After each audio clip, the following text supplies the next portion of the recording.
You know, in so many ways, it's changed my life. Everywhere you look along this street in New Westminster, you're greeted with a friendly face. The ongoing street art project is in honor of our furry friends. But the problem is the artist is running out of fence. Sometimes I'm in the neighborhood and people will say, "Oh, you're the lady who did those dogs on the fence. Thank you so much. We really enjoy that." And every time somebody says that to me, it just means so much.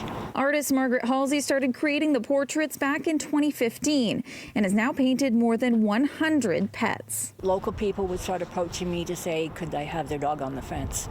And then how it really took off is I met a lady, Lynn Radborn. She was puppy raising a guide dog. And so when I connected to her, I thought, well, there's another reason for this fence, not just for the love of the dog and the pets that people have, but to support the guide dogs. Halsey asks for a donation to the BC and Alberta guide dogs for each animal she paints.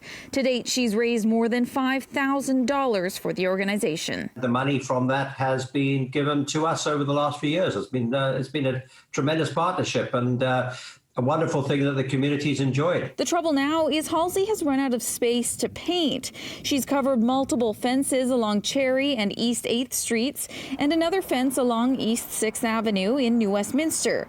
She's hoping a member of the public will hear her story and be open to sharing some of their fence for the project. What would be nice about it is if it's got exposure so people can see it. This one is great because you can even see it from and the other one's got great exposure because I know that people walk down that lane all the time. The project has even led Halsey to create 2 books displaying the portraits and the story behind each dog or cat.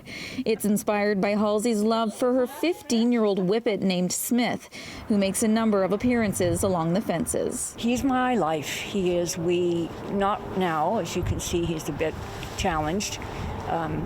We walk 3 times a day, probably 2-3 hours a day in this neighborhood, and more recently, not so much. But yeah, he's been the love of my life. Anyone who might have space that could work for the project is asked to email Halsey at cleffadige@shaw.ca.